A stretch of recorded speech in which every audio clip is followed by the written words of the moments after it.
और मैं हूं आपके साथ पुनीता सिंह। बुलेटिन की शुरुआत इस वक्त की बड़ी खबर के साथ कर लेते हैं। बड़ी और अहम जानकारी बता दें, चंडीगढ़ से आ रही है, जहां एमएलए गोपाल कांडा विधानसभा पहुंचे। सिरसा से विधायक हैं गोपाल कांडा, तो सिरसा के विधायक पहुंच चुके हैं विधानसभा। बता दें, विधानसभा की कार्यवाही में शामिल होंगे और सिरसा के विकास को लेकर वो मांग भी विधानसभा में रख सकते हैं। तो ये बड़ी जानकारी आपको बता रहे हैं। चंडीगढ़ पहुंचे हैं एमएलए गोपाल कांडा और विधानसभा में पहुंचेंगे। सिरसा से विधायक है गोपाल कांडा, विधानसभा की कार्यवाही में शामिल होंगे। बता दें, थोड़ी देर में शुरू होगी मॉनसून सत्र की कार्यवाही। प्रश्नकाल के साथ शुरू होगी सदन की कार्यवाही, यानी आज दूसरा दिन, 3 दिवसीय मॉनसून सत्र का आयोजन आज दूसरा दिन है। और दूसरे दिन देखिए सिरसा के विधायक भी पहुंचेंगे और इस दौरान सिरसा के विकास को लेकर जो मांग है वो सदन में रख सकते हैं। तो सिरसा से विधायक है गोपाल कांडा और वो विधानसभा पहुंच चुके हैं।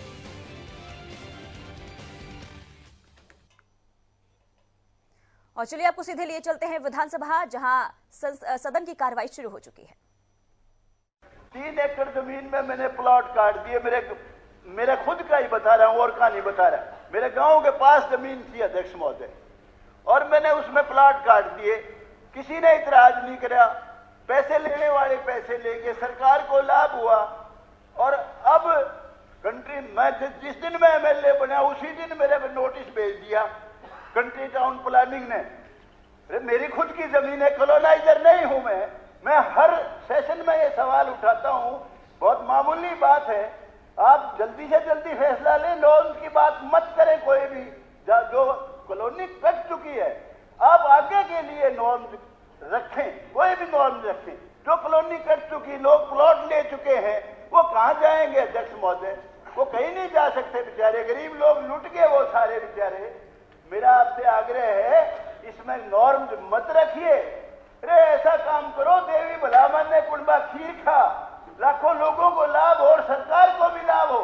सरकार को खूब पैसा मिले, खूब डेवलपमेंट चार्जेस लो, लेकिन सरल करो इसको। आगे के लिए कोई आप नॉर्म तय कर दो, पार्क बनाओ, कम्युनिटी सेंटर बनाओ, कुछ बनाओ। लेकिन जो चीज बीत चुकी और सरकार की गलती से 7 साल 10 महीने से, तो खट्टर साहब, मनोहर लाल जी आपकी सरकार है, 7 साल 10 महीने से इसमें भी रजिस्ट्रियां हुई है खूब, और अब भी होने लग रही है। या तो उनको रोक दो। कंट्री टाउन प्लानिंग, अब कोई अंधा था जब ये कॉलोनियां कटी हैं। मेरा आपसे आग्रह है, इसमें आप इज्जत कमाओ, गरीब लोगों का, बेचारों का भला करो, आपका भी भला होगा। आदरणीय अध्यक्ष जी, एक अधिनियम 2016 में बनाया गया जिसमें काफी सरल करके अनऑथोराइज्ड कॉलोनीज को ऑथोराइज करने का काम किया गया। उसके बाद उस नियम को 2021 में और सरल कर दिया। पहले एक ये नियम था कि उसमें 50% या 75% बनी हुई होनी चाहिए। अब हमने उसको भी सरल करके और जितना मैक्सिमम, उसमें काफी चीजें हटाकर हमने जो ये लेटेस्ट नियम किया है, और उसमें हमने अपनी तरफ से चलाकर लोगों को कहा है कि जो लोग अनऑथोराइज्ड कॉलोनी में हैं वो अप्लाई करें। उन्होंने अप्लाई किया। अप्लाई करने के बाद एक कंडीशन होती है कि वहां की, मैं आपके माध्यम से आदरणीय गौतम जी से प्रार्थना करूंगा कि नारनौंद हल्के की 12 कॉलोनियां जो इन्होंने अप्लाई करी, मैं इनसे निवेदन करूंगा कि वहां की पंचायत से रिजोल्यूशन पास करवा के तुरंत भिजवाएं। नगर पालिका से वहां से रिजोल्यूशन पास करके भिजवाएं और उसको हम तुरंत रेगुलाइज करने का काम करेंगे। हमने जो नियम है वो बहुत ज्यादा सरल बना दिए, इससे ज्यादा सरल नहीं हो सकते नियम। और हमें लोगों का ख्याल है, इसीलिए हमारी सरकार ने 2016 में ये नियम बनाया और अब उसको 2021 में और भी सरल बनाया। अध्यक्ष महोदय, मैं मंत्री जी से और मुख्यमंत्री जी से सिर्फ इतना कहना चाहता हूं, आप समय सीमा तय कर दें, आप कमेटीज को आदेश दें, आप समय सीमा तय करो भाई, 1 महीने में हमारे को सारे रेजोल्यूशन भेज दो। आपकी जो भी टर्म्स कंडीशन है उनको आप आदेश दे के कहो भाई ये पूरी कराओ, और आप 1 महीने में भेज दो। ये कब करेंगी? ये सरकार भी 2 साल 2 महीने की रह रही है, अगली सरकार करेगी। हो सकता है आपकी आज, मैं नहीं कह रहा, लेकिन मैं ये कह रहा हूं, अगर सारी चीजें ऑनलाइन कर दोगे तो वोट भी ऑनलाइन हो जाएगा। एमएलए के पल्ले तो कुछ है ही नहीं, ना कोई नौकरी। भाई भी यूं कहे, भाई से क्या गया एमएलए बना, रिश्तेदार कहे तू क्या गया एमएलए बना भाई, और ट्रांसफर खातर नहीं बुलाए, ऑनलाइन हो गया। मैं ये कहता हूं इसको सरल करो, समय सीमा तय करो। धन्यवाद, धन्यवाद। श्री सत्यप्रकाश जी। 22 आ गया अब तो। Answer is laid on the table. एक मिनट। माननीय स्पीकर महोदय, आदरणीय अध्यक्ष जी, मैं बोलूं? एक मिनट। हाँ, आदरणीय अध्यक्ष जी, हम 3 महीने का समय सभी जो डीएमसीज हैं उनको दे देंगे कि 3 महीने के अंदर ये रेजोल्यूशन वहां से पास करके भेजें और इसके अगले 3 महीने में हम ये कार्य करने का काम। एक मिनट बैठ जाइए, ऐसे नहीं, ऐसे नहीं। सत्यप्रकाश जी, सत्यप्रकाश जी। 22 sir, answer laid on the floor. माननीय स्पीकर महोदय, माननीय स्पीकर महोदय, आंसर मुझे जो दिया गया है कि जमीन नहीं छोड़ी जाएगी और कानून के अनुसार मुआवजा दिया जाएगा। माननीय स्पीकर महोदय, मैं आपके माध्यम से, माननीय मुख्यमंत्री जी भी हैं और माननीय डिप्टी सीएम साहब भी हैं, आज अभी उस जमीन का अवार्ड नहीं हुआ है और आज के दिन उस जमीन की कीमत 5 करोड़ प्रति एकड़ से ज्यादा की है, जबकि 2010 के हिसाब से 55 लाख रुपए। अगर उस जगह 55 लाख रुपए में 100 गज का प्लाट भी आ जाए तो माननीय स्पीकर महोदय, मैं मान सकता हूं बात। हमारे वहां के किसानों के साथ 2011 में तत्कालीन कांग्रेस सरकार ने जो लूट मचाई थी, उसका दुष्परिणाम के कारण आज हम भुगत रहे हैं। लेकिन माननीय मुख्यमंत्री जी ने पूरे हरियाणा का, पूरा प्रदेश का भला किया है। हमारे इलाके के किसानों, आफ्ताब जी, बिल्कुल, क्योंकि मैं बताना चाहूँ, सुनिए आफ्ताब जी, बैठ जाओ, अभी बैठ जाओ। आफ्ताब जी सुनिए, 5200 एकड़ जमीन, आफ्ताब जी, बैठ जाओ। आफ्ताब जी, बैठ जाइए। 5200 एकड़ जमीन 20 अप्रैल 2011 को आपने की और 2200 एकड़ छोड़ दी। 1128 एकड़ का आपने 200 करोड़ मुआवजा जमा कराया और अगले दिन 200 करोड़ वापस काट लिया। आपके पास देने के लिए पैसे तो थे नहीं। और उसके बाद ये 1810 और है, ये आपने किसको कोर्ट में उलझा दिया। आपका करा धरा है, वास्तविकता है। अब तो इसीलिए हम कह रहे हैं कि आपने कर दिया, लेकिन माननीय मुख्यमंत्री जो चीजें रिकॉर्ड की हैं वो, आप सच्चाई, जो चीजें रिकॉर्ड में वो बोल रहे हैं ना, वो पूरे हाउस को, पूरे हाउस को नहीं, बिल्कुल। ये आफ्ताब जी, हमें तकलीफ है, मेरे इलाके के साथ अन्याय हुआ है और आप लोगों ने किया है। मुझे दर्द है मेरे दिल में। आपने वहां 2.5 लाख में, 10-10 लाख में रॉबर्ट बेड सारी जमीनें दे दी, सारी जिसमें जीमा है उनको दे दी, लूट मचाई थी। माननीय स्पीकर महोदय, मैं आपके माध्यम से माननीय मुख्यमंत्री जी से मैं अनुरोध करना चाहूंगा कि इस जमीन को छोड़ने की कृपा करें। उस गांव की जमीन 4 बार पहले कांग्रेस के टाइम में एक्वायर कर चुके हैं औने पौने दांव में, और ये नोटिस भी इन्हें नहीं दिया था। मेरा अनुरोध माननीय मुख्यमंत्री जी से कि इस जमीन को छोड़ने की कृपा करें और वर्तमान जो रेट है, बाजार रेट है वहां का, उस अगर कम से कम वहां का जो रेट है, जो जरूरी है, उतनी जमीन लेकर वर्तमान बाजार रेट दे दिया जाए। मेरा यही अनुरोध आप लोगों से। माननीय अध्यक्ष जी, जैसा कि माननीय सदस्य ने 1810 एकड़ जो कासन, कुकरोड़ा और सिरावण गांव की तहसील मानेसर की जमीन की रिलीजिंग की बात की है। माननीय सदस्य खुद पढ़े लिखे वकील हैं और माननीय सुप्रीम कोर्ट के आदेश अनुसार हमें एक्विजिशन प्रोसेस को आगे ले जाना पड़ेगा। पिछले दिनों वहाँ के लोकल्स भी अलग अलग डेलीगेशन पे मुझे भी मिले, माननीय मुख्यमंत्री से भी मिले, और वो भी इस चीज़ को मानते हैं कि आज सुप्रीम कोर्ट के आदेश के बाद रिलीज करना पॉसिबल नहीं है। और हमारे को डायरेक्शंस भी है कि आगामी 17 अगस्त तक जो प्रोसीडिंग्स हैं उसको कंप्लीट कर उसकी रिपोर्ट कोर्ट में देनी है। तो 16 से पहले जो एक्विजिशन की आगे की प्रोविजंस है उसको हम टेक फॉरवर्ड कर रहे हैं। पर बिल्कुल सरकार विचार कर रही है कि उसके लिए कोई ना कोई प्रावधान बनाया जाए। जैसे माननीय सदस्य ने कहा कि उस समय जो एक्विजिशन रेट वहां पर था कांग्रेस के शासन में 2011 में, और जिस तरीके से एक्विजिशन करेगी वो हैपहैज़र्ड वे में थी, और बिल्कुल उसका आज के करंट मार्केट रेट में बहुत बड़ा अंतर है। तो जरूर मेरी और माननीय मुख्यमंत्री की भी इस पे कई बार चर्चा हुई, और मैं चाहूंगा कि एक OST स्कीम माननीय मुख्यमंत्री जी आज अनाउंस भी कर दे, जिसको हम फिर आगे टेक फॉरवर्ड कर जो नुकसान वहां के लोगों को इस पूरे पीरियड में हुआ, जो रिहेबिलिटेशन प्रोसेस होगा उनका, जो उनको अल्टरनेट प्लॉट्स देने हैं और देने हैं, उसके अंदर हरियाणा सरकार उनको जरूर उसकी भरपाई किसी ना किसी तरीके से करवाने का काम करे।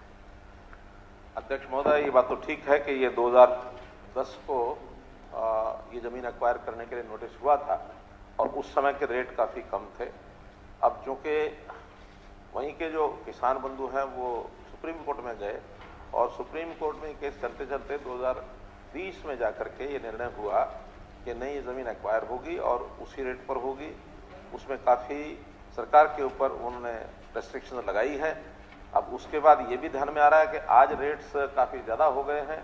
हम चाहते हुए भी बहुत अभी सुविधा यानी अनाउंस उसमें अवार्ड में तो नहीं कर सकते हैं, लेकिन जैसा योजना हमारी है कि हम हाउसटीज में जो प्लॉट उनको देना होता है उसके ऊपर हम कोई ना कोई रियायत इनको दे करके कोशिश करेंगे कि इनकी जो आज की कीमत है वो उतनी नहीं तो उसके नजदीक कहीं ना कहीं पहुंचा सकें। इस प्रकार की एक हाउसटीज पॉलिसी जो है उसमें अमेंडमेंट करके उनको लाभ देने की कोशिश करेंगे। धन्यवाद। श्री प्रदीप, हो गया? मुख्यमंत्री महोदय, मेरा इसमें एक अनुरोध जरूर आपसे है, क्योंकि 16 तारीख जैसे आपने बताया है और उससे पूर्व इनका अगर हो जाए तो एक चाहे लैंड पूलिंग में, ताकि उनको किसी तरह की कोई नुकसान की भरपाई। और एक मेरा अनुरोध और है माननीय मुख्यमंत्री जी, जो 65 एकड़ इसके अंदर है जहाँ गरीब लोग रह रहे हैं बिल्कुल 100 गज के, चाहे भले ही न्यायालय का आदेश हो, लेकिन ये हाउस सुप्रीम है और उन गरीब लोगों को बचाने के लिए 60-65 एकड़ जहाँ गांव बचा हुआ है उस जमीन को जरूर छोड़ने की आप इसके साथ साथ और कृपा करें। मेरा यह अनुरोध है। पहले से हमारी पॉलिसी है कि जहां उस समय गांव बसा हुआ था, उस समय मकान बने हुए थे, उस एरिया को रिलीज करने का हमारा प्रावधान है, उसका जरूर अवार्ड सुनाते समय ध्यान रखेंगे। Shri Pradeep Chaudhary, 23 number. Yes, sir. Suitable land has been identified and process of land transfer is under consideration. It is difficult at this stage to provide any time limit till the process of land transfer is completed. माननीय अध्यक्ष महोदय, कालका जो शहर है हमारा, बहुत वहाँ भीड़ रहती है और वहाँ पार्किंग की भी कोई सुविधा नहीं। हमने मुख्यमंत्री महोदय से भी वहाँ पार्किंग, मल्टी लेवल पार्किंग खोलने की व्यवस्था करने की बात रखी थी। और पिछली बार भी जब मैंने अपने PSC की मोरनी की उसके लिए CSC बनाने के लिए बात रखी, उस समय भी मंत्री महोदय ने कहा भी जहाँ भी जरूरत होगी PSC CSC बनाने की या PSC नहीं खोलने की, अब किसी को कहने की जरूरत नहीं पड़ेगी, उसकी व्यवस्था हम खुद करेंगे। हम सब तरफ अपनी ये ड्यूटी लगा रखी है जहाँ जहाँ जरूरत है। समय सीमा कोई तय नहीं, उस समय भी यही आया था। तो समय सीमा तय करना तो सरकार का काम है। सरकार अगर समय सीमा तय नहीं करेगी फिर तो उसका कितने सालों लटके रहे। अब ये कह दिया कि इसकी समय सीमा कोई तय नहीं की जाती। इतना बुरा हाल है, इतना रश है, इतनी भीड़ है, वहाँ जाके पता लगता है कि कैसे लोग वहाँ जाते हैं। कोई मल्टी लेवल पार्किंग की कालका में व्यवस्था नहीं। पैसा मंदिर के पास बहुत पड़ा है कालका मंदिर का, लेकिन मैं आपके माध्यम से मुख्यमंत्री महोदय से भी कहना चाहूँगा कि वहाँ मल्टी लेवल पार्किंग की व्यवस्था की जाए। और कालका जैसे हॉस्पिटल में अब कई जगह वहाँ दवाइयाँ भी पूरी नहीं मिल रही, डॉक्टर स्पेशलिस्ट डॉक्टर नहीं कोई वहाँ, और बच्चों का भी टेम्पररी डॉक्टर वहाँ गया हुआ है। सर्जरी वहाँ हो सकती है अगर वहाँ स्पेशलिस्ट डॉक्टर कोई हो। इसी तरह हमारा रैपर रानी जो CHC है वहाँ भी उस ब्लॉक में पूरे में पूरा हेल्थ डिपार्टमेंट नहीं डिस्कस नहीं, करना। आपका मेरे तो तीन है। आपका प्रश्न सिर्फ जो मैं ये कह रहा हूँ नागरिक हॉस्पिटल को लेकर के है मैं ना ये कह रहा हूं, पीएचसी के लिए, सीएचसी के लिए, ना मल्टी लेवल मैंने ये कहा पीएचसी के लिए कालका की समस्याएं बहुत है, मैं समझता हूं, लेकिन आपका प्रश्न तो ये है ना, मैंने ये कहा भी पीएचसी को सीएचसी का बनाया, कोई समय सीमा तय नहीं। आज हॉस्पिटल बाहर की कोई समय सीमा तय नहीं, तो इस पर विचार किया जाए और उसको बहुत दिक्कत परेशानियां उसका हल किया जाए और डॉक्टरों की कमियां पूरी की जाए। अध्यक्ष महोदय, सदस्य की बात जो उन्होंने रखी है कालका में वो बिल्कुल वाजिब है और उसका मुख्यमंत्री जी ने संज्ञान लेते हुए घोषणा की कि वहाँ पर सूटेबल लैंड का चयन करके वहाँ पर इसको स्थानांतरित कर दिया जाए। हमने टिपरा गांव में लैंड आइडेंटिफाई कर ली है, 10 एकड़ लैंड हम वहाँ पर ले रहे हैं, वो म्यूनिसिपल कमेटी की लैंड है, उसके लिए प्रोसेस स्टार्ट कर दिया गया है और मैं सदस्य को बताना चाहता हूँ कि इस साल के अंदर अंदर हम उस पर काम शुरू कर देंगे। अध्यक्ष महोदय, आपके माध्यम से मैं एक निवेदन करना चाह रहा हूं सभी सदस्य बंधुओं से कि बहुत बार डिमांड आती है, उस डिमांड में फिजिबिलिटी भी डिपार्टमेंट की ओर से ये लिख करके आती है कि जमीन का प्रबंध हो जाए तो ये काम संभव है। अब हम भी उस उत्साह में वहाँ घोषणा करते हैं क्योंकि किसी सदस्य, मान्य सदस्य ने कहा है या वहाँ के लोगों की डिमांड है। मेरा निवेदन ये है कि जहाँ जहाँ जमीन नहीं होती है किसी प्रोजेक्ट के लिए, उसमें सब लोग सदस्य महोदय भी सहयोग करें कि कौन सी जमीन वहाँ हमको खरीदने से मिल सकती है या कोई सरकारी जमीन है जिसको ट्रांसफर किया जा सकता है। ये अपने अपने विधायकों को भी जिम्मे लेना चाहिए कि उस इलाके में क्या हो सकता है, क्योंकि हर जगह एक्विजिशन संभव नहीं है। एक्विजिशन का सीधा सीधा विषय है कि अब बहुत रेट्स ज्यादा हो गए हैं। आज के रेट्स हमने क्योंकि कलेक्टरेट भी काफी बढ़ा दिए हैं, अब कलेक्टरेट से 4 गुना रेट पर जमीन खरीदी जाए, उसके बाद भी जो कोर्ट्स का मामला बना हुआ है, अनाउंसमेंट के लिए कोई भी जाकर के वहां खड़ा होता है तो उसके और 2 गुना 4 गुना हो जाता है। ऐसे ऐसे विषय है कि बाद में फिर उसको या तो सरकारी बजट के ऊपर पूरा लोड पड़ता है या फिर जो डिपार्टमेंट आगे HSIDC, HSVP जिनको आगे जमीन जिनको आगे बेचनी होती है प्लॉट्स या दुकानों के या इंडस्ट्री के प्लॉट्स, वो फिर बिक्री का रेट ऐसा निकल आता है कि वहां फिर समस्या आती है, कोई लेने के लिए तैयार नहीं होता है। इसलिए जमीन कहां से उपलब्ध होगी, ये हमारे माननीय सदस्य गण इसमें जरूर सहायता करें, सहयोग करें अपने अपने क्षेत्र के लिए। हाउस में आश्वासन दिया था। बैठिए बैठिए, ऐसे नहीं, नहीं नहीं नहीं, नीरज शर्मा जी बोलिए। नहीं नहीं नहीं, नीरज शर्मा जी बोलिए। 24 नंबर। आदरणीय अध्यक्ष जी, आदरणीय विधायक ने 4 भागों में यह प्रश्न किया है। जो पहला क भाग है उसमें पूछा है कि जो विजिलेंस डिपार्टमेंट है उसने इंक्वायरी के लिए कुछ कागज मांगे थे, तो उसका जवाब है हाँ श्रीमान जी। उन्होंने 27/7/2020 को कागज मांगने का एक पत्र दिया था। दूसरा प्रश्न ख जो है उसमें पूछा है कि क्या ये दस्तावेज उनको उपलब्ध करवाए गए थे, तो उसका भी जवाब है हाँ श्रीमान जी, 7/9/2020 को उनको ये कागजात उपलब्ध करवा दिए गए थे। तीसरा जो भाग है उसमें लिखा है कि उपरोक्त विषय पर जो स्थायी निकाय और पंचायती राज की जो कमेटी थी उसमें यह मैटर डिस्कस हुआ, तो उसका भी जवाब यह है कि उसमें यह डिस्कस हुआ। उसमें वहां के तत्कालीन जो डीएमसी थे वो आए थे और उन्होंने इस बात को कहा कि ये जो काम चल रहा था इसमें थोड़ा चेंज किया गया। उसकी इंक्वायरी करने के लिए, क्योंकि वहां पहले ही विजिलेंस इंक्वायरी मार्क हो चुकी थी, तो इसलिए वहां काम रुका और उस इंक्वायरी की इंतजार में हम जैसे ही उसकी विजिलेंस इंक्वायरी की जो रिपोर्ट आएगी उसके आधार पर जो भी दोषी होगा उसके खिलाफ सख्त से सख्त एक्शन लिया जाएगा।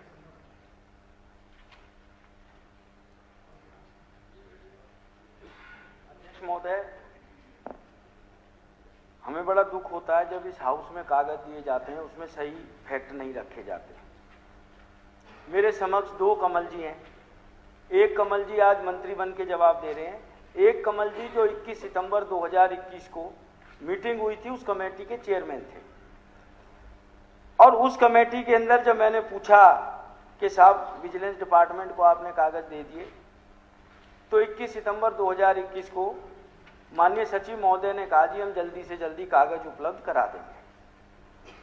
और माननीय चेयरपर्सन साहब का ही उस कमेटी में ये जवाब था, hence the approval of government may be obtained to regularize the expenditure at the earliest. A huge same payment may be held until the proper approval from the state government is not received. Strict action may be initiated after the receipt of approval against erring officials who did not got prior approval of such big tender work and executed at the own level. The matter was brought to the notice of the authority of Municipal Corporation Faridabad for early compliance by audit requisition number 7 dated 27/8/2018। मुख्यमंत्री घोषणा है, ये कई करोड़ का tender है, लगभग 100 करोड़ का। मंत्री जी ने कहा छोटा सा बदलाव हुआ, छोटा सा नहीं हुआ साहब। पंचायत राज कमेटी के अंदर आया हुआ है कि 16 करोड़ का चेंज हुआ है, इसके अंदर 16 करोड़ का। 16 करोड़ की रकम कम नहीं होती। मंत्री जी स्वयं अध्यक्षता कर रही थी उस कमेटी की। और 26 फरवरी 2018 को स्थानीय सांसद और उस समय के स्थानीय विधायकों के साथ मीटिंग हुई। उसमें कहा गया कि भाई ये एरिया लो लाइन एरिया है। नीरज जी सर मैं रिकॉर्ड पढ़ रहा हूं और मैं सप्लीमेंट्री पूछ, हाँ सप्लीमेंट्री यही है सर, कि इसके अंदर आप इसको आरएमसी बना दो। साथ में मुद्दा यह भी था कि हार्डवेयर से प्याली की सड़क भी बने, जिसमें एक बच्चा भी शहीद हो गया हमारा। मैं सिर्फ मंत्री जी से पूछना चाहता हूं, 2018 का मसला है, विजिलेंस डिपार्टमेंट 2019 से कागज मांग रहा है। मैं हर दरबार पे गया, मुख्यमंत्री जी ने हाई पावर परचेज कमेटी बनाई, मैंने उनको भी एक एक कागज दिए, एक एक सदस्य को नहीं, 9 के 9 सदस्य को दिए। किसी का एक जवाब ये तक नहीं आया कि साहब आपकी चिट्ठी मिल गई है। रिमाइंडर तक दे चुका हूं मैं 2-2। और ये इतना बड़ा घोटाला है, इतना बड़ा घोटाला है अध्यक्ष साहब, मैंने अफसरों के नाम मांगे, नाम नहीं दिए। मंत्री जी महकमे के मालिक है, हमारा फरीदाबाद नगर निगम चुना हुआ सदन है, 40 सदस्य हैं, फाइनेंस कमेटी है। क्या एक नगर निगम कमिश्नर को इतनी पावर है कि एक चीफ इंजीनियर की स्तुति पे स्कोप भी चेंज कर दे, स्पेसिफिकेशन भी चेंज कर दे? यहां मंत्री जी कह रहे हैं छोटा सा चेंज, और वहां अपने जवाब में जो अंग्रेजी में पढ़ा हुज अमाउंट है। सिर्फ मंत्री जी मुझे एक बात बता दीजिए, विजिलेंस डिपार्टमेंट को सारे डॉक्यूमेंट कब तक चले जाएंगे? 5 साल हो गए, माननीय मुख्यमंत्री जी भी बैठे हैं, विजिलेंस डिपार्टमेंट है। मैं तो चाह रहा था विजिलेंस डिपार्टमेंट जवाब देगा इसका, कब तक एफआईआर दर्ज हो जाएगी और दोषी कब तक गिरफ्तार हो जाएंगे? घोटाला तो हुआ, ऐसा तो है नहीं कि नहीं हुआ। 1 मिनट चला, ठीक है सीमा जी कुछ माननीय अध्यक्ष जी, मैं पूरे सदन का आपके माध्यम से ध्यान इस विशेष प्रश्न की तरफ दिलाना चाहती हूँ, क्योंकि मैं वहां से स्थानीय विधायक रही और 2014 से ही हमने एक अधिकारियों के सामने सुझाव रखा और अपनी डिमांड रखी लोकल एरिया की, क्योंकि हम वेलफेयर स्टेट हैं और हम पब्लिक के हित में पब्लिक के डिमांड पर काम करने का प्रयास करते हैं। तो इनको सबको बताया गया कि यह आउटर पेरिफेरी रोड है, इसे आरएमसी ही बनना चाहिए, ये बात जानकारी में लाई गई। दूसरी वजह यह है कि फरीदाबाद एक इंडस्ट्रियल टाउन है। मैं उस राजनीति का हिस्सा नहीं बनना चाहती कि हर साल सड़क बनेगी, हर साल बारिश में टूटेगी, फिर बनेगी। आज ये सड़क को बने हुए 5 से 7 साल हो चुके हैं और एक गड्ढा नहीं है।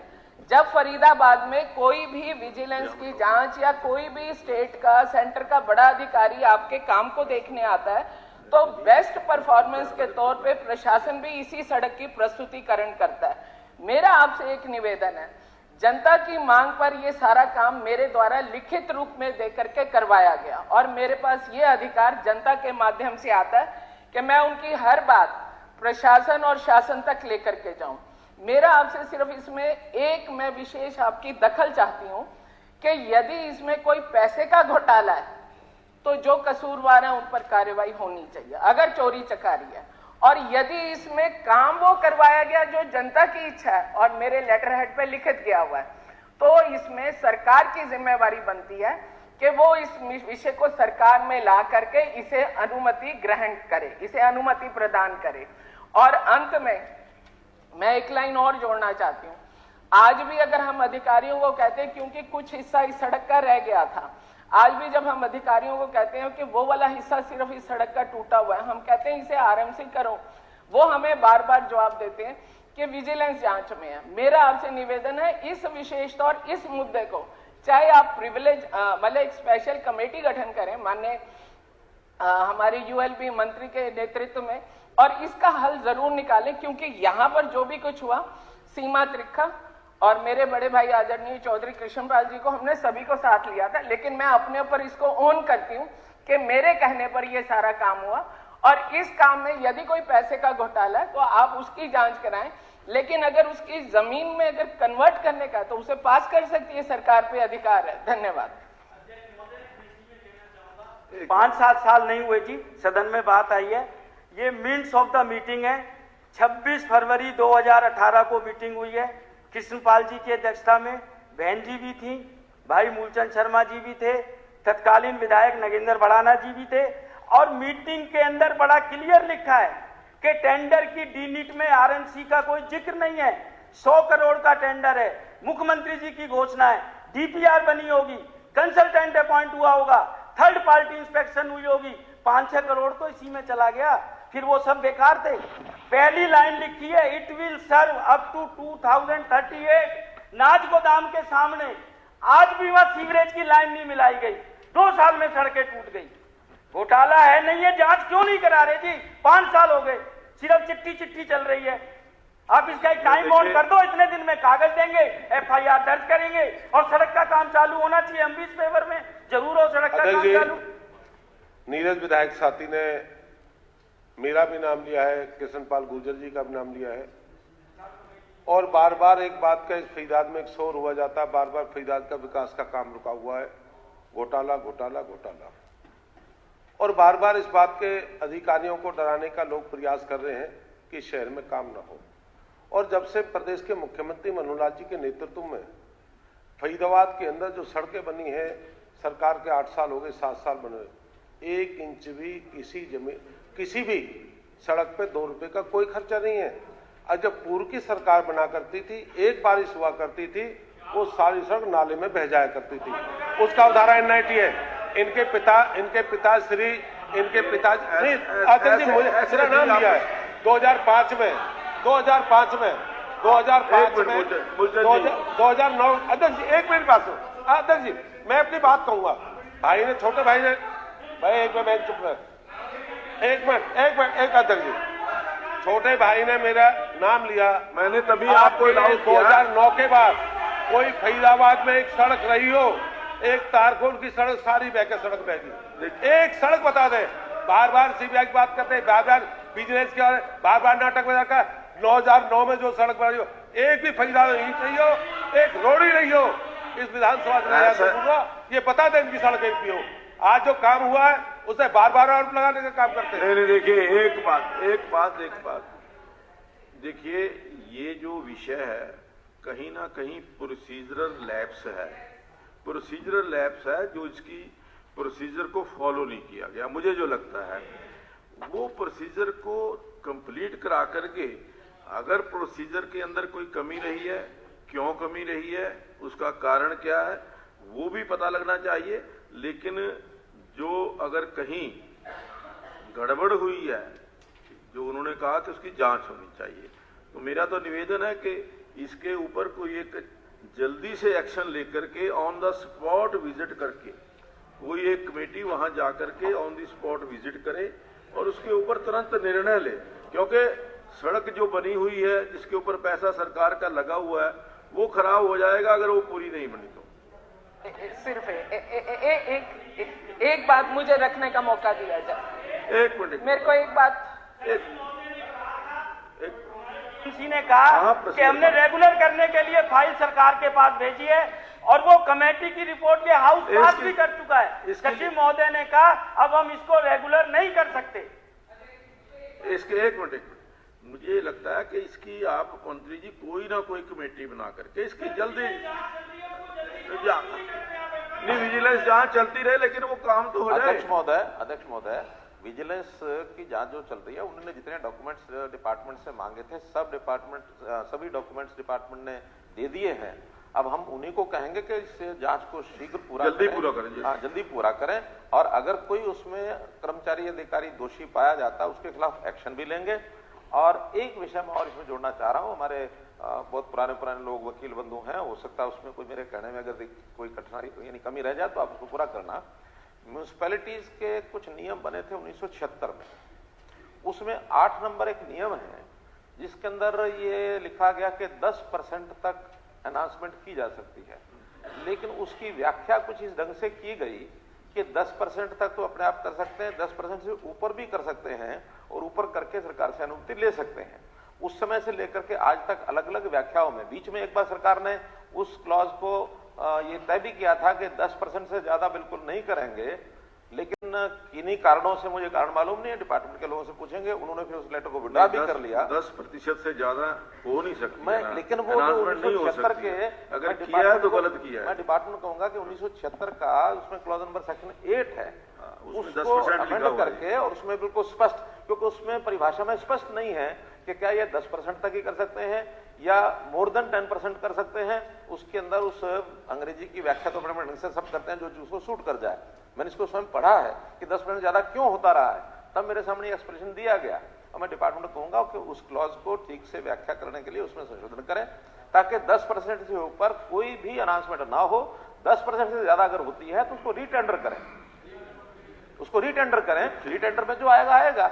अब जहां तक इस विषय की मुझे जानकारी है, इसमें इतना ही है कि स्थानीय लोगों ने, सब लोगों ने मिलकर के डिपार्टमेंट के साथ ये तय किया कि इसमें जो सड़क है, तारकोल की सड़क ना बना करके आरएमसी जो सीमेंटेड बनाया जाए। उन्होंने जो साथ में उसी समय टेंडर दिए थे आरएमसी के, उस रेट को बेस मान करके उस रेट को पास किया, उसी समय किया और साथ में ही सड़क बनी वो। तो इसलिए रेट आरएमसी का तो आरएमसी होगा, तारकोल का और आरएमसी का अंतर बहुत होता है, तो अंतर है तो स्वाभाविक है बनाने वाला उस अंतर को लेगा ही लेगा। हाँ, इसमें भी अगर कोई प्रोसीजरल लैप्स हुआ जिसके अंदर कोई किसी प्रकार की करप्शन हुई है तो निश्चित रूप से जैसे ही जल्दी से जल्दी हम आग्रह करेंगे अपने विजिलेंस को कि जल्दी से जल्दी उसकी जांच करें और जांच करके उसके खिलाफ हम कार्रवाई करें।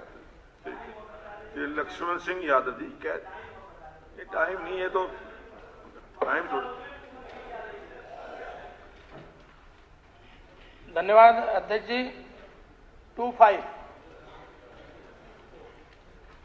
क्या नहीं श्रीमान जी, नहीं श्रीमान जी। अध्यक्ष महोदय, आपके माध्यम से शिक्षा मंत्री जी से मैं निवेदन करूंगा कि हमारे यहाँ से यूनिवर्सिटियों का डिस्टेंस 125 और एक तरफ 50 है, तो बहुत दूर डिफरेंस है। इसलिए अगर ये यूनिवर्सिटी खुलती है तो उस क्षेत्र के लोगों को काफ़ी फायदा होगा।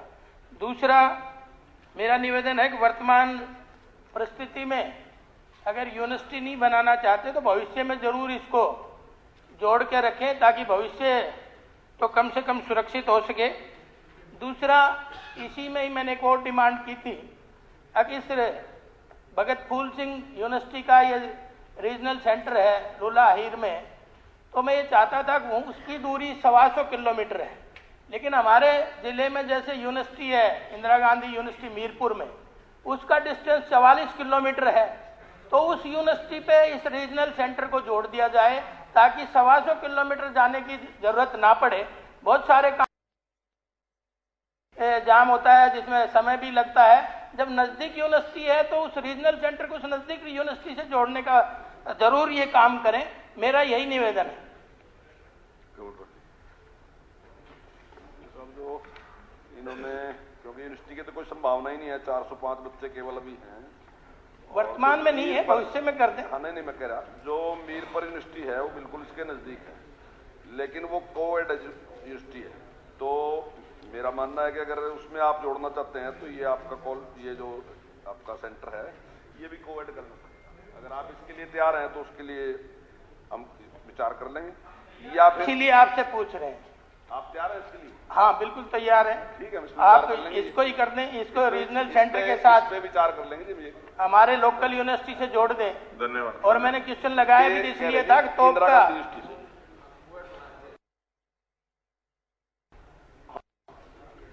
नहीं, मैंने तो उसको रीजनल सेंटर को जोड़ने के लिए कह रही तो मैं रीजनल सेंटर को यूनिवर्सिटी से जोड़ने की कह रहा हूँ। कॉलेज ही बना देंगे। अध्यक्ष महोदय, ये रीजनल सेंटर्स की जो कल्पना थी, जब बहुत एरिया एक यूनिवर्सिटी का होता था और उसमें इवन जो उसके जो कंसर्न कॉलेजेस होते थे उनको भी इतनी दूर जाने में कठिनाई आती थी। कोई एक समय था जब पंजाब, हरियाणा और पाकिस्तान और सब 1947 से पहले पंजाब यूनिवर्सिटी पूरे क्षेत्र को, और जो लाहौर में होती थी, उसके अलग अलग सेंटर्स बने थे। ऐसे ही ये जो एग्रीकल्चर यूनिवर्सिटी है हमारी हिसार की, ये भी पहले एक रीजनल सेंटर था। किसका? गुरु नानक देव एग्रीकल्चर यूनिवर्सिटी का, ताकि सैकड़ों किलोमीटर की दूरियां थी तब रीजनल सेंटर खुलते थे।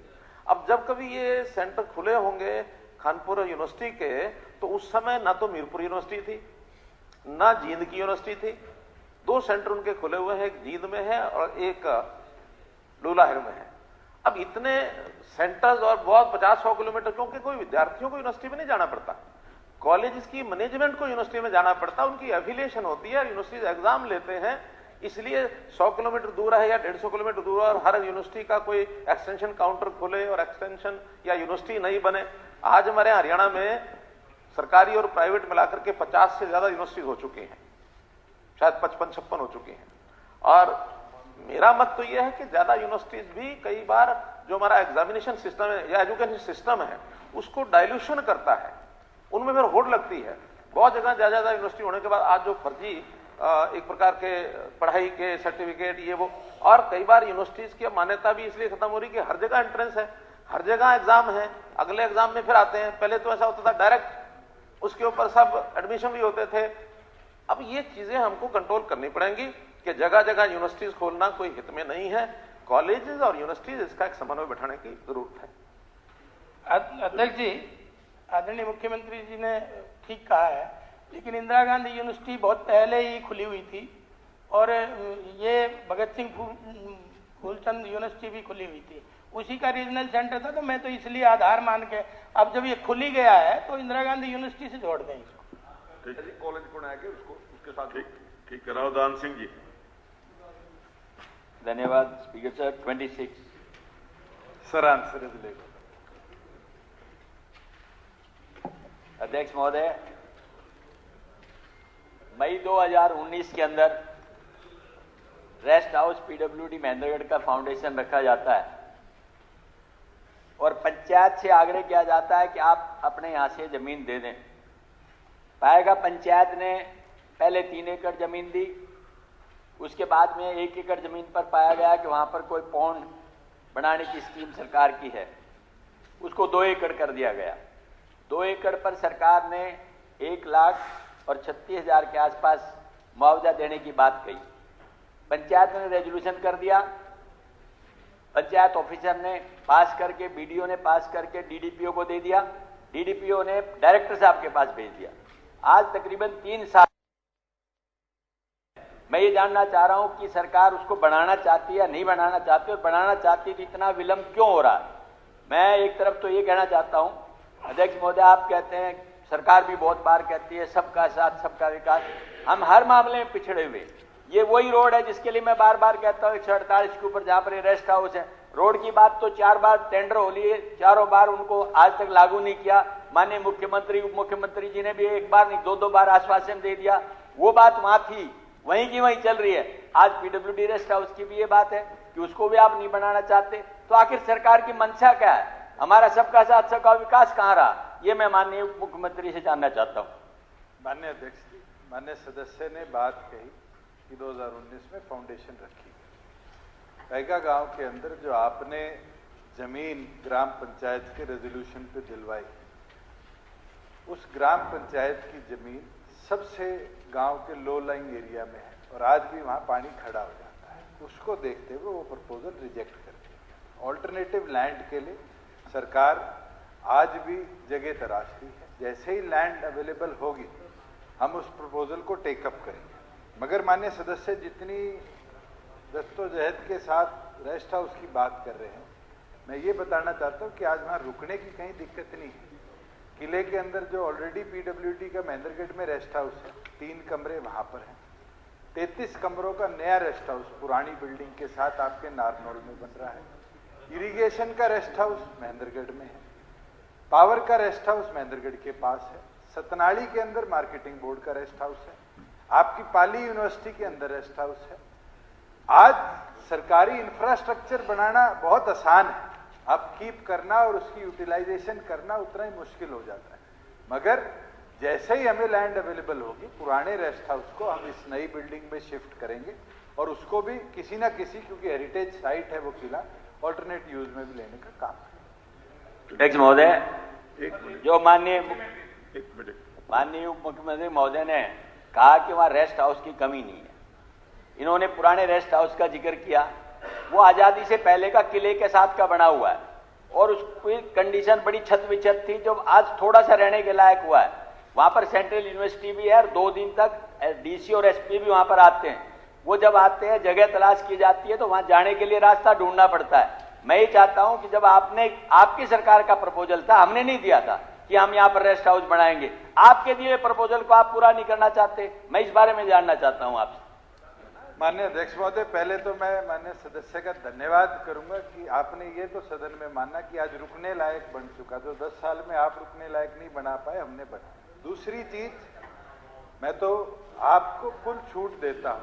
हम ई भूमि के अंदर लैंड के अलग अलग पैचेस, जो नई सेक्रेटरीएट बिल्डिंग बनी है उसके पास डलवा देते हैं। कोई ऑल्टरनेट साइट आप वहां दिलवा पाए, आपकी भी जमीन है, आप उसके साथ दिलवा पाए, will be more than happy कि आज कलेक्टर रेट पर वो जमीन हमें दे दीजिए, हम प्रिक्योर भी करेंगे और नया रेस्ट हाउस भी बनाएंगे। एक मिनट, वो जो जगह आप लो लाइन कह रहे हैं, वो सर वहां से ये जब ये रोड बनाया जा रहा था तो वहां से लैंड उठा करके उस रोड पे डाली गई। 1-1.5 फीट का उसके अंदर भरत की जरूरत है, इससे ज्यादा अर्थ फिलिंग की जरूरत नहीं है, जो सरकार जब चाहे कहीं से भी रिक्लेम कर सकती है। उसका ये अगर कहें कि भाई इस वजह से नहीं बन पा रहा, मैं इस बात से सहमत नहीं हूं सर। चलिए, बिल्कुल गलत बात माननीय सदस्य ने कही है। लो लाइन एरिया केवल वो लैंड लो लाइन नहीं है, वो पूरा एरिया जो है रेणुबाला जी एरिया है और उसी का 27 नहीं, ये पूरे हरियाणा का डिस्कस नहीं करेंगे इसमें।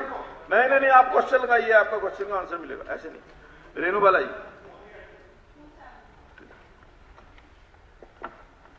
अध्यक्ष महोदय, श्रीमती रेणुबाला जी ने ओवरलोडिंग के बारे में पूछा है कि 4 महीने में अप्रैल से लेकर जुलाई तक और राज्य में ओवरलोडेड वाहनों के संचालन प्रतिबंधित करने के राज्य सरकार प्रतिबद्ध है। ऐसे वाहनों की जांच के लिए अविरत प्रक्रिया है, जिसके तहत परिवर्तन एजेंसियों द्वारा ओवरलोड वाहन को सख्ती से चालान किया जा रहा है। चालू वित्तीय वर्ष 1 अप्रैल 2022 से 31 जुलाई 2022 के दौरान हमने 15,751 ओवरलोड वाहनों का चालान किया है और जिसमें 66 करोड़ 68,36,100 करोड़ रुपए का जुर्माने की वसूली की गई है। अध्यक्ष महोदय जी, मैं आपके माध्यम से मंत्री जी से कहना चाहूंगी कि इन्होंने मेरे क्वेश्चन के जवाब में आंसर दिया है कि हम ओवरलोडिंग जो वाहन चल रहे हैं उनका सख्ती से चालान कर रहे हैं, लेकिन मैं आपको बताना चाहूंगी कि जो मेरा एरिया है उसमें ऐसा कुछ भी नहीं है। अगर मैं बात करूं ओवरलोडिंग की अपने सढौरा क्षेत्र की, ना कि ये सढौरा क्षेत्र की समस्या है और ये पूरे जिला यमुनानगर की, और मैं तो ये कहूंगी कि पूरे हरियाणा प्रदेश की जो ओवरलोडिंग की समस्या है वो पूरे हरियाणा प्रदेश की है। लेकिन मैं बात करूंगी अपने हल्का सढौरा की। माननीय अध्यक्ष महोदय जी, ओवरलोडिंग वाहन केवल सढौरा क्षेत्र की समस्या नहीं बल्कि पूरे हरियाणा प्रदेश की समस्या है। सप्लीमेंट्री पूछिए, सप्लीमेंट्री जो कि सड़कों पर। सर मैं मेरा क्वेश्चन थोड़ा आंसर पूरा हो जाने दीजिए। आपने क्वेश्चन पूछा है पूरे प्रदेश का, प्रदेश के ओवरलोडिंग कितने व्हीकल है, कितने चलान हुए हैं, वो उन्होंने जवाब दिया है। अगर आप पर्टिकुलर कोई सडोरा के बारे में जी क्वेश्चन पूछना चाहती हैं तो वो पूछ लीजिए। मैं सडोरा के बारे में ही पूछूंगी सर। हाँ पूछिए। तो सडोरा की अगर मैं बात करूंगी, जो सडोरा की सड़कों पर दिन रात ओवरलोडिंग वाले जो वाहन चल रहे हैं उनसे सड़कों का भी बहुत ज्यादा नुकसान हो रहा है। और अगर मैं बात करूं, प्रश्न बोलिए, प्रश्न बोलिए, प्रश्न नहीं है ये सर। अध्यक्ष जी एक मिनट बात मेरे की सुनने तो दीजिए, आप करने दीजिए। जो सिडौरा विधानसभा से छोटी बहन विधायक है, वो ट्रक ये तो नहीं सिडौरा में रहेंगे, जिले में भी जाएंगे, जहाँ माल गिरना है अपने विधानसभा से दूर जाएंगे। जो छोटी बहन ने कहा है जो ओवरलोडिंग है तो सिडौरा से दूसरी विधानसभा जाएगा, जिले को जिले से पार करेगा। और ये क्या है कि जो इन्होंने बहन ने कहा कि हमने कहा कि 2021-22 में जो हमने चालान किए हैं, 21-22 की कह रहा हूँ, हमने जो इनके 180 करोड़ 72 लाख रुपए के चालान किए हैं। और यमुनानगर की एक सेकंड, अध्यक्ष जी यमुनानगर में हमने 14 करोड़ 67 लाख के हमने चालान 800 व्हीकल पकड़े हैं। और इसके क्या है कि जो हमने जो चालान है 33 करोड़ का इस महीने में चालान किया है, जिसमें मैं यमुनानगर की बात कर रहा हूँ। ओवरलोडिंग के चालान के यमुनानगर में 3949 हमने चालान किए हैं और वहाँ से जो राशि आई है हम पर 46 करोड़ 67 लाख रुपए वहाँ से यमुनानगर से आई है। और कुल चालान ओवरलोडिंग के 800 हुए हैं। ये हमने सारे चालान यमुनानगर जिले के किए हैं। और इसमें इन्होंने हमें कुल जो ड्राइविंग लाइसेंस है 460 हमने रद्द किए हैं। कुल निलंबित पंजीकरण 1 किया है। कुल रद्द करने के परमिट 152 हमने रद्द किए हैं। जो प्रयास हम कर रहे हैं और सबसे ज्यादा जहां भी चालान है, जहां ओवरलोडिंग है, उसका प्रयास है। और दूसरे प्रदेश से भी आते हैं, एक हरियाणा नहीं है, पंजाब है, यूपी है, राजस्थान है, दूसरे प्रदेश से भी आते हैं। हरियाणा नहीं, उन प्रदेशों में दूसरे अगर बैन लगे एनसीआर में ओवरलोडिंग का लगे तो राजस्थान का भी लगे, यूपी का भी लगे, पंजाब का भी लगे, दिल्ली का भी लगे, हरियाणा को उन पे भी सारी कमेटी है। तब इस तरह से पूरा शिकंजा टाइट करेंगे। अभी मेरा थोड़ा सा पूरा नहीं हुआ जी, मैं कुछ कहना चाहती हूँ। अगर मैं सडोरा की बात करूँ सर, अध्यक्ष जी सडोरा की अगर मैं बात करूँ, ये ओवरलोडिंग का जो ट्रक चलते हैं, वाहन चलते हैं, मेरे हल्का सडोरा में क्षेत्र में एक गांव पड़ता है हवेली। मैं 15-20 दिन पहले वहां गई और जो कि एक माँ बाप का एक इकलौता बेटा और जो कि बहुत ही गरीब हालत में उनका परिवार है, वो उस ओवरलोडिंग वाहन की वजह से टक्कर खा के गिर गया और तुरंत उस हादसे में उस बच्चे की जान चली गई। तो मैं आपके माध्यम से मंत्री जी से पूछना चाहती हूँ कि अगर ये ओवरलोडिंग के वाहनों पे चालान करके रोक लगा रहे हैं तो ऐसा सख्ती से क्यों नहीं किया जा रहा कि ना जाने इन वाहनों से कितने लोगों के घरों के चिराग उजड़ गए हैं और बुझ चुके हैं। लेकिन मैंने अपनी आंखों से देखा अध्यक्ष जी कि जो वो माँ 15-15 मिनट के अंदर बेहोश होकर गिर रही थी अपने बच्चे के गम में, और जो उसका बाप बैठा था वहां पे, उससे आंखों से आंसू निकल रहे थे। तो उन माँ बाप का क्या कसूर? और ये प्रश्न ये है, अध्यक्ष जी मेरी बात सुनिए प्लीज। अध्यक्ष जी अब हम सडौरा में ही विधानसभा में खड़े होकर चालान करेंगे, सडौरा विधानसभा में, और वहां से पूरी जिले की जो विधानसभा की जो रिपोर्ट है छोटी बहन को सडौरा की दूंगा। सडौरा में कितने चालान हुए इनकी एक पार्टिकुलर, और हमने एक नहीं ट्रकों से, हमने अध्यक्ष जी आप ओवरलोडिंग मंत्री जी अगर आप चालान कर रहे हैं तो सख्ती से, तो वहां पे चालान करने के बावजूद वो ट्रक रुक क्यों नहीं रहे? और जो लोग अपनी जान गंवा रहे हैं उनको इतना नुकसान क्यों भुगतना पड़ रहा है? हो गया हो गया हाँ जी, बोलना नहीं है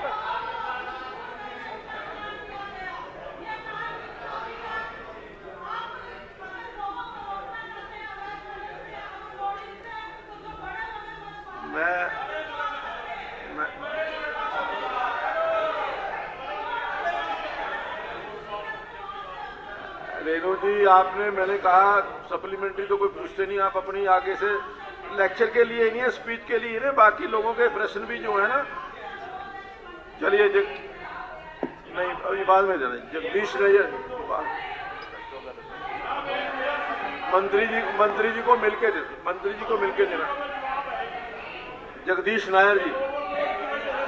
सर 28 सर।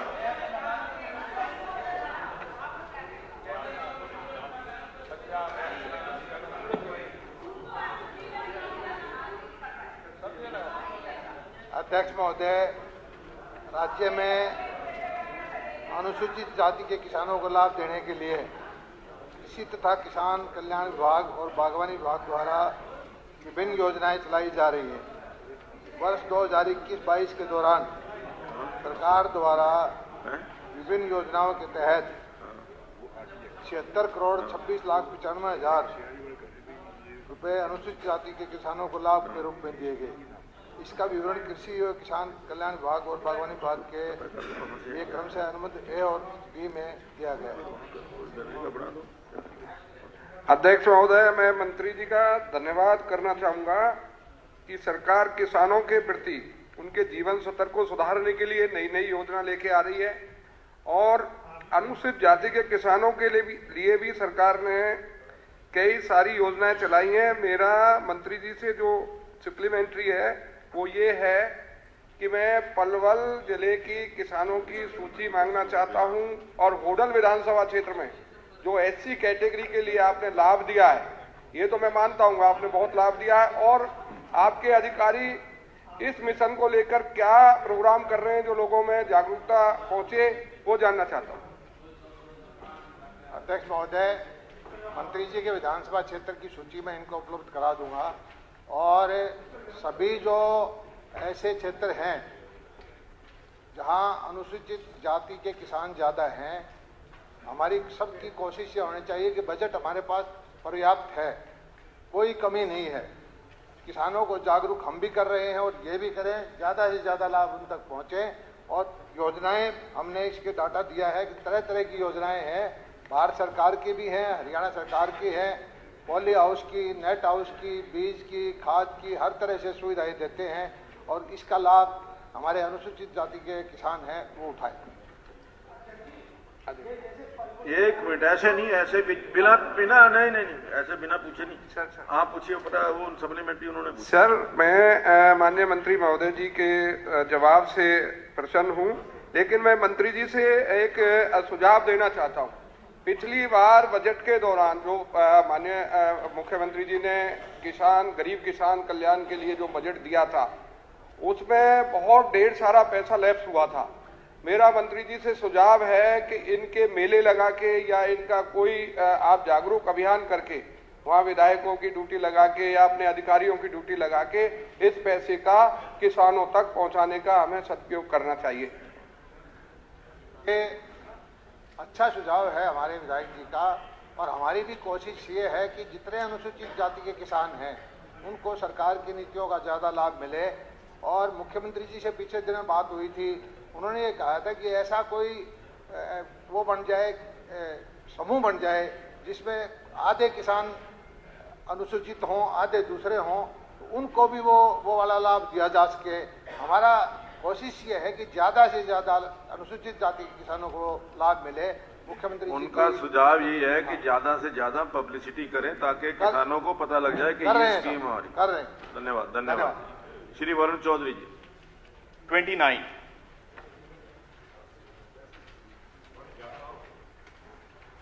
श्रीमान जी, आदरणीय विधायक जी ने पूछा कि पेंशन की सीमा क्या है। पेंशन धारक की सीमा 2 लाख रुपए प्रति परिवार है। परिवार में पति और पत्नी को माना गया है। पति और पत्नी की मिलाकर 2 लाख से कम आयु का व्यक्ति पेंशन के लिए पात्र है। और इसकी समीक्षा पहले 2012 में उसकी जो परिवार की आय है उसकी सीमा 2012 से पहले 50,000 रुपये थी और 2012 में इसको बढ़ाकर 2 लाख रुपए किया गया। अब 2 लाख से ऊपर का 2 लाख रुपए तक का परिवार इसके लिए पात्र है। और अब हमने पेंशन प्रोएक्टिव प्रणाली पर लागू कर दी है, जिससे पेंशन सीधे लाभार्थी के पास सरकार जाती है और उसकी सहमति से पेंशन लागू हो जाती है। स्पीकर सर, ये प्रदेश के बुजुर्गों की बात है, प्रदेश के बुजुर्गों के मान सम्मान की बात है। मंत्री जी ने बताया कि 2012 में समीक्षा हुई। सर 10 साल हो गए, कितनी महंगाई बढ़ी, महंगाई भत्ता बढ़ा, तो बुजुर्गों की ये जो मान सम्मान है, वृद्धावस्था पेंशन है, इसकी समीक्षा क्यों नहीं हुई पिछले 10 साल में? और सर परिवार की आय है, अब मंत्री जी ने बताया सिर्फ पति पत्नी की जोड़ी जाएगी, क्या बच्चों की नहीं जोड़ी जाएगी जो एक ही राशन कार्ड में है, जो हमें नहीं जोड़ी जाएगी? नहीं सर, महंगाई बहुत बड़ी है। ये आय की सीमा जो 2 लाख रुपए है, जो कि 10 साल पहले तय की गई थी, उसे जल्द से जल्द समीक्षा इसकी होनी चाहिए, क्योंकि आज हालात ये हैं कि जितने वृद्धावस्था पेंशन ले रहे थे, आज उनकी संख्या घट रही है, जबकि हमारे प्रदेश की जनसंख्या बढ़ रही है। तो ये संख्या क्यों घट रही है? जब 10 साल पहले हम मान रहे थे कि जिसकी परिवार की आय 2 लाख थी, उनको ये लाभ मिलना चाहिए, आज 10 साल बाद भी हम उस 2 लाख पे क्यों रुके हुए हैं? ये जल्द से जल्द समीक्षा करके इसे बढ़ाना चाहिए और ज्यादा से ज्यादा हमारे बुजुर्गों को ये मान सम्मान मिलना चाहिए। श्रीमान जी, ये ठीक है कि 2012 के बाद आय की समीक्षा नहीं हुई है, लेकिन 2012 में पेंशन 1200 रुपए थी और आज हमारी सरकार ने पेंशन 2500 रुपए प्रतिमाह कर रखी है। 1000 रुपए थी, 1000 रुपए थी और आज प्रति व्यक्ति वृद्धावस्था पेंशन 2500 रुपए। और ये भी बता दूं कि ये 2500 रुपए पूरे देश में सबसे ऊपर है। हमारे पड़ोस में पंजाब के अंदर 60,000 रुपए प्रति वर्ष की आय की सीमा है। 60,000 से ऊपर वाला पेंशन के लिए धारक नहीं है, पात्र नहीं है। राजस्थान में 48,000 रुपए की सीमा है प्रति वर्ष। तो हरियाणा प्रदेश इस मामले में सबसे आगे है। चंडीगढ़ में 1.5 लाख रुपया है। तो हमारी सरकार इस बात के लिए सचेत है और ऐसे जरूरतमंद लोगों की उसके हितों का ख्याल रखेगी। सर मंत्री जी ने बताया कि पेंशन बढ़ी, तो सर वो तो लाभार्थियों को ही मिल रही है ना, जिनको इसमें जोड़ा ही नहीं जा रहा उनको क्या लाभ है? लाभ तो उनको मिलना चाहिए। जब आप समीक्षा करेंगे आय की सीमा की, तब लाभ होगा। चलिए, आपका सुझाव है वो दे दिया। Shri Abhay Singh Yadav ji. Thank you sir. ये मेरा जो प्रश्न था नांगल चौधरी में माइंस के ऑपरेशन के संबंधित था, 30 नंबर 30। और मंत्री महोदय बताइए। अध्यक्ष जी, डॉक्टर अभय सिंह जी ने जो अपने नांगल चौधरी में बकरीजा नंबर 1, बकरीजा नंबर 2, बकरीजा नंबर 3 माइंस हैं, उसके बारे में पूछा है खेमे कि जो नांगल चौधरी विधानसभा क्षेत्र में जो गांव बकरीजा में प्लॉट नंबर संख्या 1, 2, 3 खदानों की गहराई कितनी है? पहला प्रश्न ये है। तो जो बकरीजा में जो खदान की गहराई है, जो बकरीजा प्लॉट वर्तमान में बंद पड़ा हुआ है, उसकी खनन की योजना की स्वीकृति 53 है। वर्तमान में गहराई 50 मीटर है। जो अप्रूव प्लान है वो 55 मीटर है।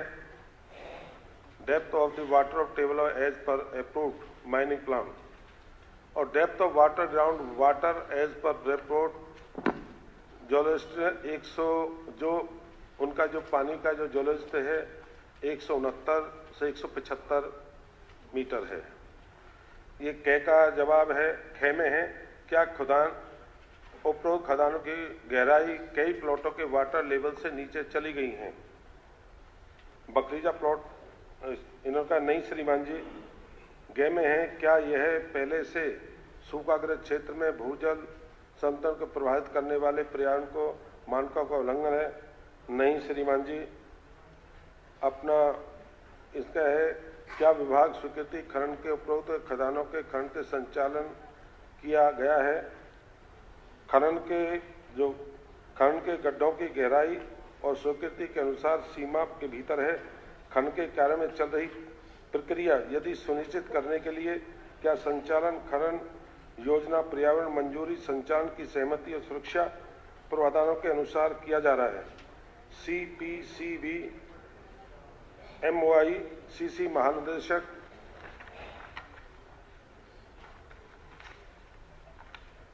खनन सुरक्षा गाजियाबाद।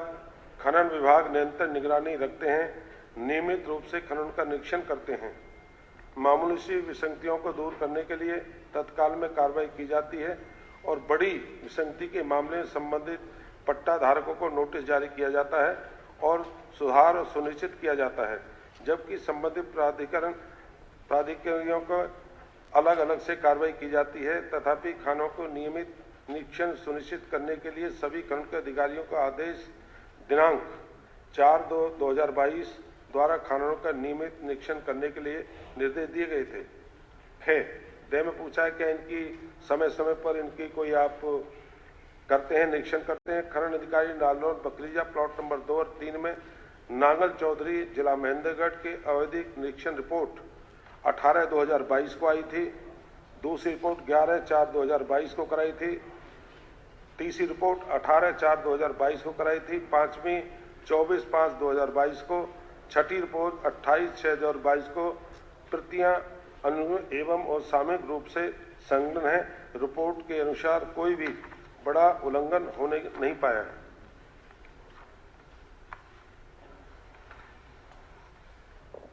अध्यक्ष जी, मैंने ये मंत्री महोदय ने जो रिपोर्ट जो जवाब दिया है तो मैंने पढ़ लिया था। इसमें मूल बात जो मेरी है, मूल प्रश्न था क्या ये माइनिंग प्लान जो अप्रूव्ड है उसके मुताबिक माइनिंग हो रही है।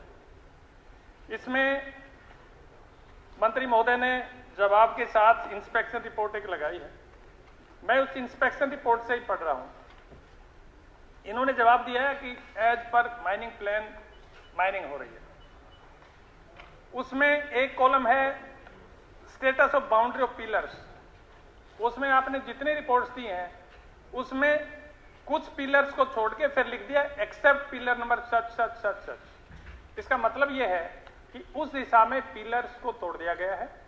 उसके बाद में आपकी रिपोर्ट ही कहती है कि a survey was conducted on dated 11/4/2022। मैं ये कह रहा हूं कि उसमें लिखा है कि रिपोर्ट स्टिल अवेटेड। 4 महीने पहले आपने पैमाइश करवाई और 4 महीने से अब तक पैमाइश रिपोर्ट नहीं आई है। फैक्ट ये है कि उमरमर जी से माइनिंग जहां पंचायत की जमीन पड़ती है उसके ऊपर माइनिंग हो रही है। जो वाटर टेबल की जहां तक बात है, वाटर टेबल वहां ये जो आपकी अप्रूव्ड माइनिंग प्लान है, ये माइनिंग प्लान अप्रूव हुई होगी 4-5 साल पहले।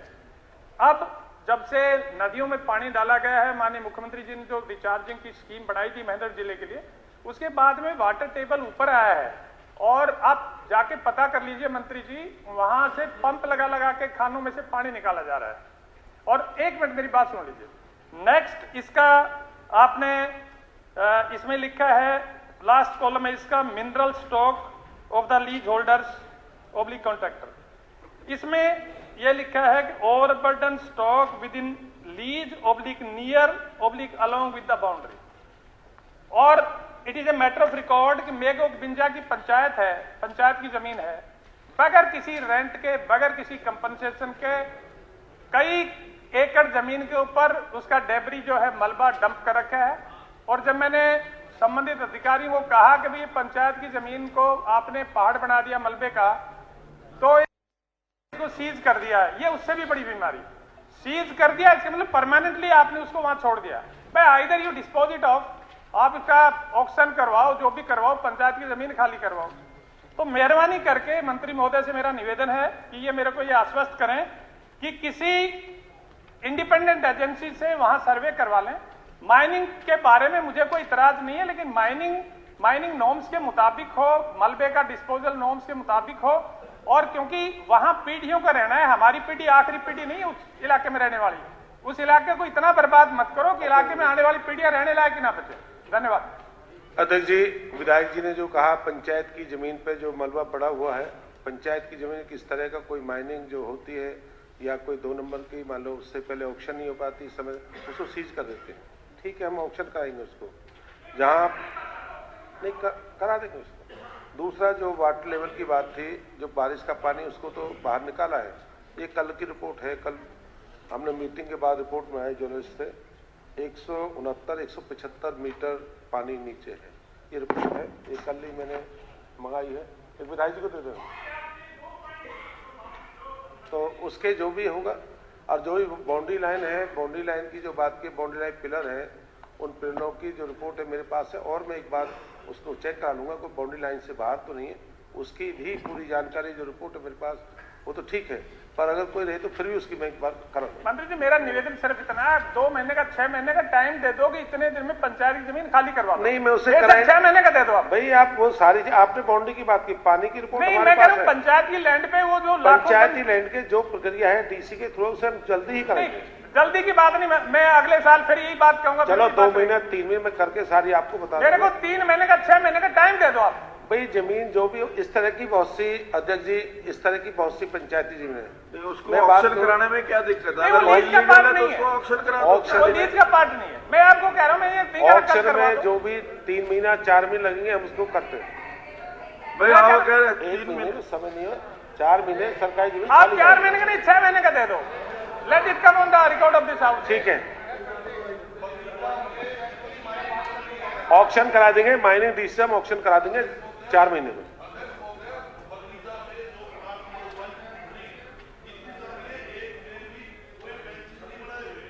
चलिए,